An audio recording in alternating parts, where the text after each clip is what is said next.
పొట్టి శ్రీరాములు నెల్లూరు జిల్లాలో వైసీపీ నేతలు అభ్యర్థులకి పోలీసులు బహిరంగంగానే అండదండలందిస్తున్నారు. వైసీపీ అభ్యర్థులు ఎన్నికల నియమావళికి నిలువునా పాతరేస్తున్న అధికార యంత్రాంగం మాత్రం కనీసం పట్టించుకోవట్లేదు. దగదత్తి మండలం వైసీపీ ఎన్నికల ప్రచారంలో భాగంగా బైక్ ర్యాలీ చేపట్టారు.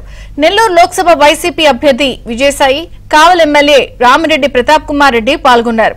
బైక్ ర్యాలీలో పోలీసు వాహనంపై కావలి ఎమ్మెల్యే రామిరెడ్డి ప్రతాప్ కుమార్ రెడ్డి హల్చల్ చేశారు.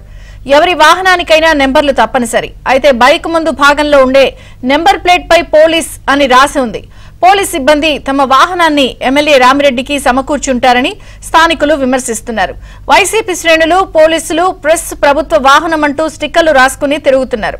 పోలీస్ అని ఉండే వాహనంపై ఎమ్మెల్యే రామిరెడ్డి హల్చల్ చేయడం ఎన్నికల నియమావళికి విరుద్ధం. పోలీసులు కనీసం పట్టించుకోకపోవడం తీవ్ర విమర్శలకు తావిస్తోంది.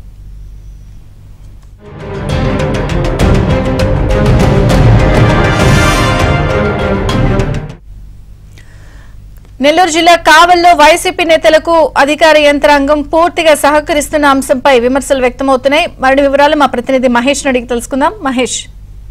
విజయచంద్రిక, నెల్లూరు జిల్లాలో పోలీసుల తీవ్ర విమర్శలు తావిస్తుంది. ప్రధానంగా చూస్తే ఎన్నికల నియమావళి ఎక్కడా కూడా అమలు కావడం లేదు సక్రమంగా. వైసీపీ వాళ్ళు అడ్డగోలుగా వ్యవహరిస్తూ ఎన్నికల నియమ నిబంధనలకి తూట్లు పొడుస్తున్నా కూడా వాళ్ళ పైన ఎలాంటి చర్యలు తీసుకున్నటువంటి దాఖలాలు లేవు.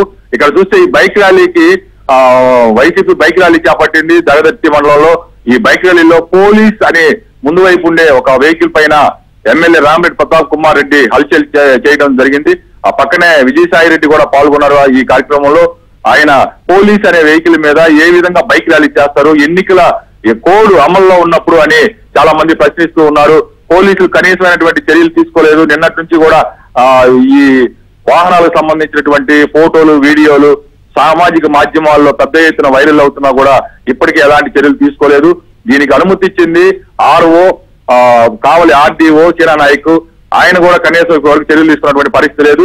గతంలో ఈ చీనా నాయక్ దాదాపు 6 ఏళ్లుగా ఈ జిల్లాలోనే తిష్టవేశారు. మధ్యలో మాత్రం ఒక 6 నెలలు బయట జిల్లాకు వెళ్లి రావడం జరిగింది. ఆయనే ఈ ర్యాలీకి పర్మిషన్ ఇచ్చారు.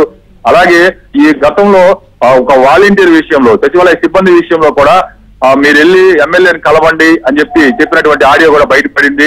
మొత్తం మీద వైసీపీకి అనుకూలంగా ఈ చీనా నాయక్ ఆర్డీఓ వ్యవహరిస్తున్నారనేది పెద్ద ఎత్తున ఆరోపణలు ఉన్నాయి. ప్రస్తుతం ఆయనే అక్కడ ఎన్నికల అధికారిగా ఉన్నారు. ఈ పోలీసు వెహికల్ మీద హల్చల్ చేయడం, అలాగే ఈ పోలీస్ ప్రెస్ ప్రభుత్వ వాహనాలు అంటూ ఆ వాహనాలు చెప్పుకోవడం, కొంతమంది నిన్న ర్యాలీలో కూడా ప్రభుత్వాన్ని ఉద్యోగులు కొంతమంది కూడా పాల్గొన్నట్లుగా చెప్పుకొస్తున్నారు. అయినా కూడా కనీసమైనటువంటి చర్యలు లేవు. చంద్రిక. Thank you Mahesh.